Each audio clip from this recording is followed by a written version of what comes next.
Welcome back. 1 year ago today, U.S. President Trump signed a $2.2 trillion stimulus bill, which under Joe Biden giving his first press conference only this week, has become the $1.9 trillion American Rescue Plan Act of 2021. So will it save the country with the worst coronavirus death numbers in the world? Joining me now from LA is Jimmy Dore, comic and host of The Jimmy Dore Show. Jimmy, thanks so much for coming back on. Why do I get a comedian rather than a member of the Washington Press Corps to talk about this week's I think I can say unprecedented Biden presidential press conference?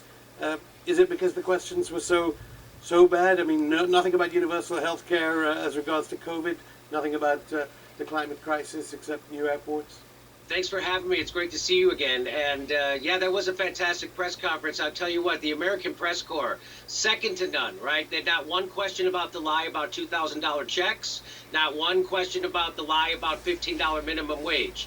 He said you elect these guys, the $2,000 checks are going to go out the next day, and of course they didn't. They waited a couple of months, and now they're just getting around to sending out $1,400 checks, which we know that's not $2,000. Also, they ran on the minimum wage. Joe Biden ran on the $15 minimum wage, and they have complete control of government. They have the White House, the Senate, and the House of Representatives, and they won't give Americans a raise. They won't give Americans health care. What they will do is give a $50 billion giveaway to the health insurance companies. So to give everyone Medicare who has lost their health insurance during this COVID pandemic would cost about $5,000 to $10,000 each person to give them Medicare for an entire year. They're spending about $50,000 per person just to give them COBRA coverage for a couple of months. That's called complete corruption.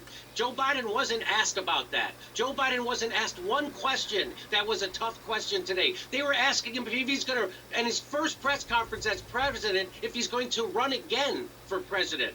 It was amazing. Also, he bragged about the work he did on immigration. I don't know if everyone's aware of this, but Joe Biden and Barack Obama built the cages that they put those immigrant kids in. They gassed immigrants at the border, and they deported more Hispanics than all the presidents combined since 1890. And they deported almost twice as many people as Donald Trump did. And so he's saying that Donald Trump wasn't good enough on the border, so they're going to go get tougher on the border. His message was completely incoherent. In fact, he bragged about when he was vice president that they went to a city, he didn't name the city, in Mexico, and the reason why people were leaving that city and immigrating to the United States was because that they weren't safe at night because of gangs and violence. So Joe Biden bragged that he had a program that put lights in a city in Mexico to make their streets safer. But at the same time he was vice president, they couldn't get clean water to Flint, Michigan. Right now, Jackson, Mississippi doesn't have clean water. It's for a month. Again, why don't you treat American cities like you did a Mexican city and actually focus on it and give us aid? Because we're living in a rapacious oligarchy, and now it's evident. And they're getting, by the way, the American press is the worst. Go ahead. Maybe the journalists have very good health care. In fairness, private health care, I should add. But in fairness, they said, when will journalists be allowed to see these reputed thousands of children, refugees, caged children? Although nothing about... There was a little about why there should be refugees at all, and Biden gave a moving speech about leaving everything. Nothing about, of course, he's been bombing Syria, the Syrian refugee crisis very alive here. Many drowned in the Mediterranean off the coast of Libya this week, let alone the sanctions on Venezuela. So he was asked about American imperialism. He was asked about Afghanistan, and what he said was that, can you give us a date when we'll be out of there? Of course he couldn't, but he said we have to make sure we withdraw in a safe way. So what he's literally saying is, you can't just stop killing people willy-nilly. That would be unsafe to stop killing people. We can't stop killing people till we know it would be safe to stop killing people. So nothing he says is making sense. Everything is incoherent. And of course, the American press, which is bought by the military-industrial complex, is never going to challenge him on that. We've been in Afghanistan for 20 years. Joe Biden said when he was vice president, that we would be out of Afghanistan in 2014. Barack Obama tweeted it out and said, you can count on it. It's 2021. He's president again, and we still aren't getting out of Afghanistan. It's the perpetual war machine. And watch, he's going to find there's money in that COVID relief bill, by the way, to overthrow Venezuela.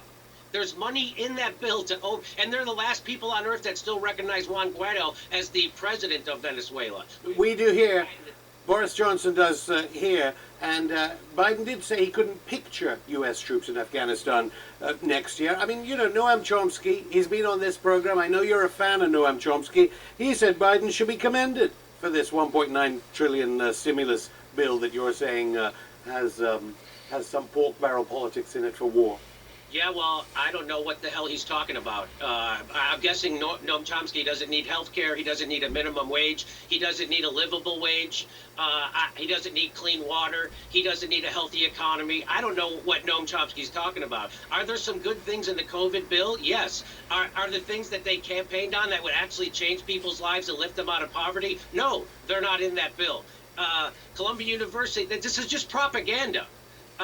They're not fulfilling their own campaign promises when they have complete control of government. And so I don't know what that quote is by Noam Chomsky, but he also said to vote for Joe Biden because he was, and Hillary Clinton, every horrible liberal, he's always told you to vote for the lesser of two evils, which now gets you a warmongering, racist, sociopathic liar like Joe Biden. And I don't get what that's about. But so no, the COVID relief bill is a massive failure. And if the Democrats, I saw that they're planning on running on it in 2022, they're going to get wiped out because the people in the United States are about to get evicted from their apartments and get foreclosed on from their banks, just like they did in 2009 and 2010 under Barack Obama. And there's no plan to help those people. All they do is keep extending the moratorium on evictions, which doesn't solve the problem of them not being able to pay their mortgage or their rent. But the point is that that's by design. Just like in 2009, 2010, when Barack Obama was president, they designed a relief program to make people lose their houses. Why would they do that? Because they're in bed with Wall Street. They want you to not be able to pay your mortgage, not be able to pay your rent. Why, Jimmy? So they can give your assets to your creditor. Who is your creditor? Wall Street. That's the system. That's not a glitch. That's the feature, and that's what they're trying to do right now, which is why they won't give people a living wage, which is why they won't give people COVID relief. The rest of the world is handling their COVID relief different than the United States. In the rest of the world, when they close down your business, the government pays the salary of the workers, sometimes 100%, sometimes 75%, but they pay the salary of the workers if they have to close your business down. In the United States, they're not doing that. They're not even giving people health care in the middle of a pandemic, and they're not giving people a living wage, and when they shut your business down, you can go pound sand. You have to go apply for unemployment, and then they just lower the unemployment. So it's a crazy system. What Americans aren't aware of is that no other country is handling COVID relief like it's being handled in the United States, and that's what Noam Chomsky should have been telling people. Okay, Chomsky obviously maybe more nuanced than I thought. 600,000 dead, as you say, away from the fundamental class politics, though. What have you made of, even in terms of identity politics, that Biden's having to distance himself from New York Governor Cuomo, and that Kamala Harris is hosting things and talking to Bill Clinton to prevent future Monica Lewinsky's being abused? It's funny that he's not talking to Monica Lewinsky, that he's talking to Kamala Harris. It's funny that Kamala Harris isn't talking to Monica Lewinsky. She's talking to Bill Clinton. Isn't that weird? It just goes to show you that it's all identity politics, which is the killer, which is why the Democrats lost to a game show host, and they probably will again in 2024. This is a failed state. Joe Biden is the perfect representation of a failing empire. We're done. There's no getting out of this. We won't even give our own people health care in the middle of a pandemic, and we won't even give people economic relief when we shut down their business. As a matter of policy, they're shutting down a third of the economy over COVID, and they won't give people relief. So they don't care about helping people. We live in a rapacious oligarchy, as Dylan Ratigan coined that phrase on my show.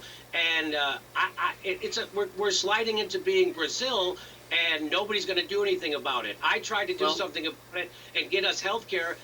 Every progressive ran on Medicare for all and forcing a vote. I tried to get force a vote on Medicare for all, and the entire left apparatus and Democratic Party smeared me. Well, journalists in the Washington press corps talking to Biden don't seem nearly as angry as you are, certainly, and are asking those questions.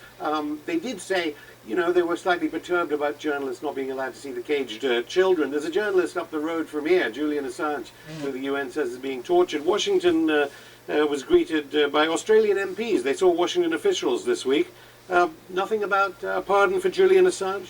So that's the whole thing. Like when Donald Trump became president, I was like, hey, now people are going to be, we're going to put an ugly face on the horrible stuff that our government's been doing all along. And people did become more aware of Julian Assange because of Donald Trump. And now Joe Biden is president. Everybody forgot about him again. The whole thing they used to say about Donald Trump is he's breaking all the norms and he's an enemy of the press, right? He's an enemy of the free press, like a dictator. Well, what the hell do you call what you're doing to Julian Assange, Joe Biden? What do you call? And so, again, not one question about it at a press conference. Not one question about the #1 journalist in the world, award-winning, never has ever had to retract a story, Julian Assange, being tortured by a Western government. And for what is he being tortured for? He's being tortured because he revealed war crimes of Joe Biden's administration with Barack Obama. That's why he's being tortured. So this idea that the American Press Corps gives a rat's ass about press freedom is a joke. They're a joke, which is why they attack actual journalists like Glenn Greenwald, Chris Hedges, and me. That's why, because they are all bought and paid for. There's only 6 media companies in the United States. They all work for billionaires, and they all are in bed with Wall Street and Joe Biden. This is not a democracy we live in. Your democracy in the United States has already been stolen from you. You don't even have free speech anymore. They just kicked the president off of social media, and everybody's cheering it. Well, Monday is the beginning of the George Floyd trial. It led to uprisings right around the world, the pictures of the treatment of George Floyd. Is it difficult that presiding over that in Washington, this trial, in a sense, was Kamala Harris, who was a prosecutor in California, where you are, let alone Joe Biden, an architect of mass incarceration? Well, Joe Biden is the architect of mass incarceration, which imprisoned black and brown people at way higher rates than their population. Kamala Harris actually had to be sued by the federal government when she was the Attorney General of California to release prisoners because of the overcrowding, and she wouldn't do it on the 3rd time. Her office literally argued in court that we can't release these prisoners because it would screw up our prison labor system. That was their argument. So they're literally so that's, you're right. The irony of them presiding over this doesn't get lost on me. Joe Biden at this press conference tried to pretend like he cares about working people. Joe Biden is the enemy of working people, just like Kamala Harris. Joe Biden did the bankruptcy bill, which made people who had medical debt and student loan debt unable to ever get rid of that. And why did he do that? He did that at the behest of Wall Street and the health insurance companies. He's not doing that for workers. There isn't a politician in power that cares about the people more than they care about their own career or their career of their donors. Well, of course, they'll be going on about the $1,400 stimulus checks, which you said should be $2,000. I mean, just as regards World War III, right at the beginning of that press conference, he said there will be a response to North Korean missile tests. How do you see the players behind Biden, arguably, if it's not him, as regards war? Well, it was great to see the American Press Corps once again saber rattle and warmonger about it, North Korea and China. They did it on China too. Hey, what are you going to do about it? They talk. The idea that there's another country that is worse on human rights than the United States always makes me laugh. We are the world's, we have 5% of the world's population. We have 25% of the world's incarcerated population. We're the world's largest penal colony right here in the United States, where the state gives guns to racists to shoot minorities in broad daylight with no repercussions. Every day that happens. 1,000 people a year get shot and killed. We're the world's largest penal colony. Somehow we have 1,000 military bases around the world, 800 that we admit to. We don't know how many secret ones there are, but somehow there's another country that's more of an imperialist than we are, that's more of a threat to the safety of America. If whenever they do the polls of the world, who are you most afraid of as a country? It's the United States always. It's never someone else. Right now, Joe Biden is helping Saudi Arabia ramp up their genocide in Yemen, which is happening right now. So fantastic. Saudi Arabia would deny genocide. Jimmy Dore, thank you. That's it for the show.